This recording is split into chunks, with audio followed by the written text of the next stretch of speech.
إن المتصفح لتاريخ المغرب الحافل بالتعدد اللغوي والثقافي سيكتشف أن مكون اللغة والثقافة لهم الدور الكبير في تعزيز قيم المواطنة والحوار والتفاهم المتبادل والتعايش. ويختلف هذا النهج عن نهج الأحادية الثقافية الذي لا زال يطبع عددا من دول شمال إفريقيا والشرق الأوسط في المناهج الدراسية كما في الخطاب السياسي، خصوصا في الفترة التي سبقت ما يسمى بالربيع العربي.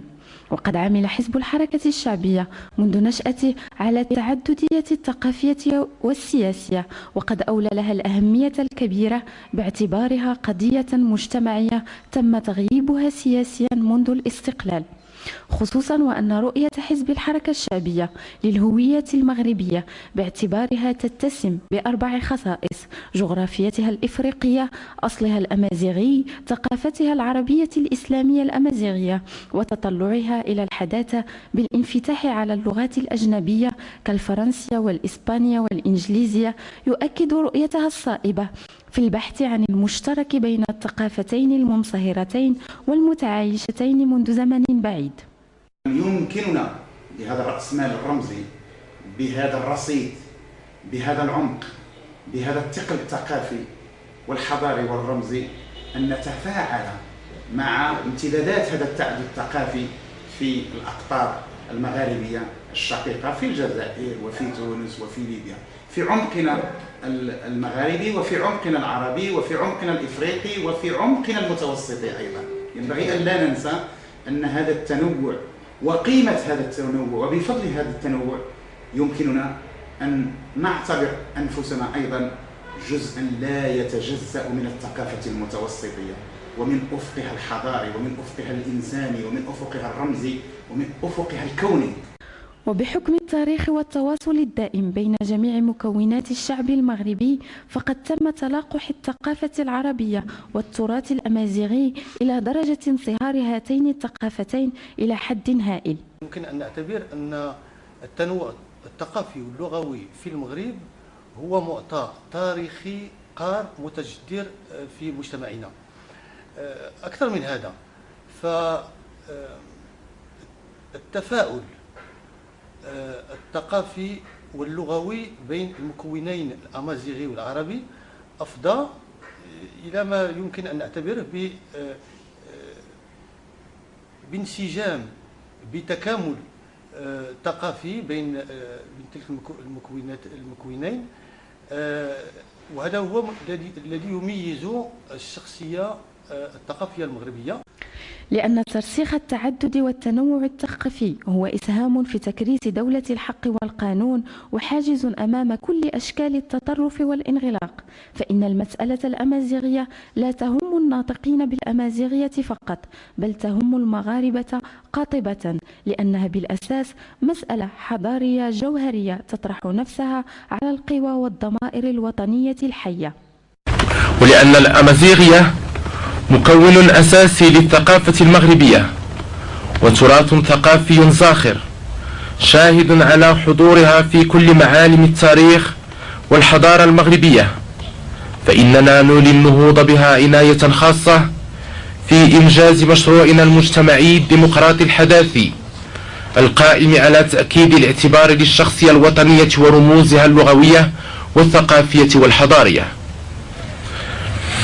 إن النهوض بالأمازيغية مسؤولية وطنية، لأنه لا يمكن لأي ثقافة وطنية التنكر لجذورها التاريخية، كما أن عليها من تلك الجذور أن تتفتح وترفض الانغلاق من أجل تحقيق التطور الذي هو شرط بقاء وازدهار أي حضارة.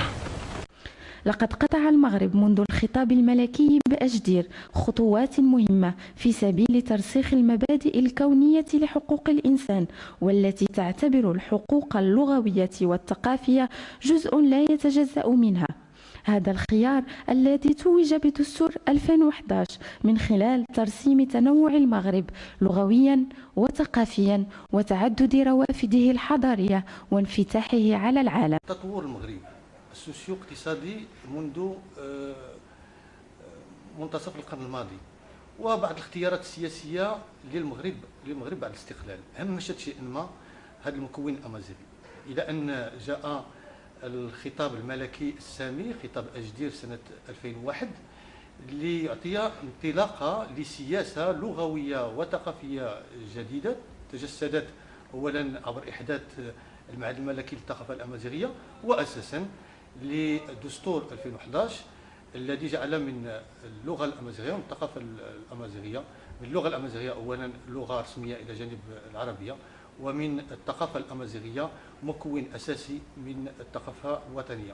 المسألة الثقافية واللغوية في جوهرها هي مسألة سياسية بامتياز، وحينما نتحدث عن الثقافة وعن الحقوق اللغوية والثقافية فالحديث يتم بالدرجة الأولى عن الحقوق اللغوية والثقافية الأمازيغية. يمكن لهذا التنوع أن يخدم الهوية المغربية إذا كنا أولا فخورين بأصالتنا وبجذورنا، ولا يمكن لهذا التنوع أن يفيدنا في شيء إذا لم نوظفه توظيفا إيجابيا في التنمية الشاملة. إن الثقافة المغربية ليست شيئا آخر غير هذا التعدد الذي بفضله حققنا وحدتنا كمغاربة، ككيان مركزي، كدولة وكأمة تتجه إلى المستقبل وجديرة بالانتماء إلى عصرها وإلى المستقبل الذي تستحقه. وبطبيعة الحال تفعيل مقتضيات الدستور في هذا الشأن تتطلب انخراط كل المكونات السياسية والمجتمعية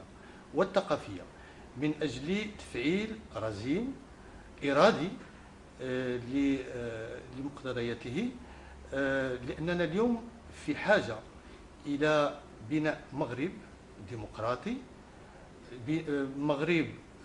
مغرب الكرامة، ولا يمكن أن نصل إلى هذا الهدف فقط عبر التنمية الاقتصادية، ولكن كذلك عبر الاهتمام بالثقافة الوطنية وبكل مكونات وروافد الثقافة الوطنية. إذن الإشكالية هي ليست إشكالية ثقافية فقط، ولكن إشكالية مجتمعية، لأن بتعزيز المكونات الثقافية الأمازيغية العربية الحسانية بانفتاحنا على ثقافة الآخر نرسخ كذلك ونتمن ونعزز الانتماء للوطن والاعتزاز بهذا الوطن والعمل من أجل أي مشروع تنموي يهدف إلى كرامة المغربي. سيساهم النهوض بالأمازيغية في التخلص من مخلفات الماضي وفي نشر الثقافة الديمقراطية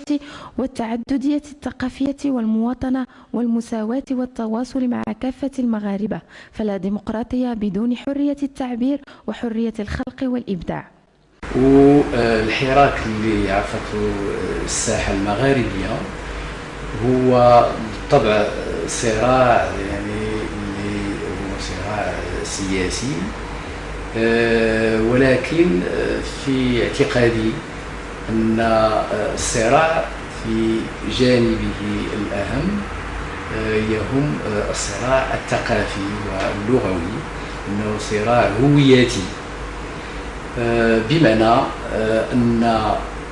مسألة التنوع اللغوي والثقافي في بعدها الحقوقي، ولكن إذا كنا كنتبنى واحد الفهم اللي هو فهم كوني للحقوق اللغوية والثقافية بصفاتها جزء لا يتجزأ من منظومة حقوق الإنسان، فإذا تبنينا هذه المقاربة بين الحقوق اللغوية والثقافية آنذاك يصبح من البديهي أن المسألة اللغوية والثقافية في عمقها مرة أخرى هي مسألة تندرج في إطار الصراع حول الديمقراطية، حول ديمقراطية الدول وديمقراطية المؤسسات والمجتمعات. ومن الأكيد أن الأمازيغية كتشكل القاعدة الصلبة للهوية الثقافية لمنطقة المغارب، فهي كتشكل إحدى الرموز الأساسية للنضال السياسي والثقافي.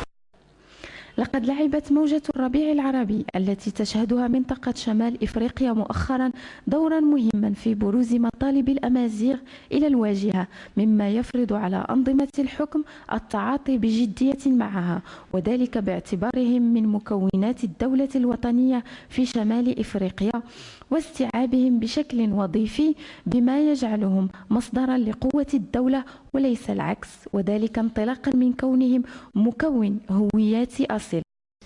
إيمانا من حزب الحركة الشعبية بأن قضيتنا مشتركة كأحفاد بناة حضارات بلاد تمزغة كتب عنها الكثير ويجهل منها الوفير، دعا إلى عقد الدورة السابعة للجامعة الشعبية تحت شعار دور تدبير التنوع الثقافي في تحسين المسار الديمقراطي، معتبرين أن انسجام الثقافات أعطى وسيعطي الكثير للحضارات القادمة وسيخدم أوطاننا التي تحتاج إلى تكامل ثقافاتها وخصوصا الأمازيغية والعربية منها، بدل الخوض في التفرقة التي لن تخدم مصلحة أوطاننا، إذ أن تلاقح الثقافات هو وجه من أوجه التعايش الحضاري والثقافي البناء لأوطان هي بحاجة إلى التماسك بدل التنافر، والتعايش بدل القطيعة التي نعلم جميعا أن ضريبتها فادحة ودربها مسدود. وإن الجامعة الشعبية لفرصة لتسليط الضوء على كينونتنا وأفكارنا وتطلعاتنا في الحفاظ على ثقافتنا وبناء المزيد منها خدمة للفكر البشري وتطلعا لاستمرار الفكر الأمازيغي الضارب في القدم. نهاريج مناسبة إذا نغتجان أنقيا العمل نغنكا من غنكتار مانين يوض من حقق فندوايا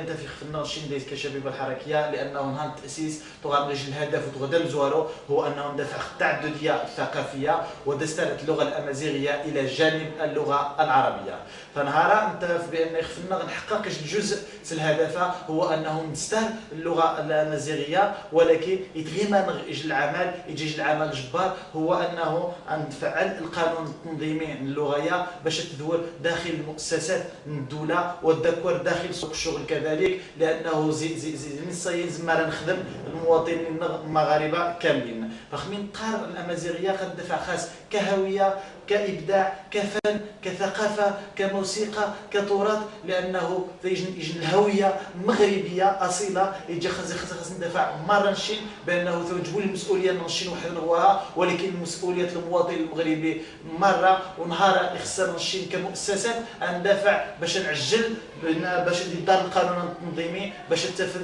غنغ ديال الحياة العامة وتفذ بشكل الأمازيغية بأنه نحقق الهدف النقطة. نتمنى إن شاء الله هذه الدورة الثامنة أتي له الهدف نحققه إن شاء الله ودقا زينو وزيرو كنيو ماري إن شاء الله.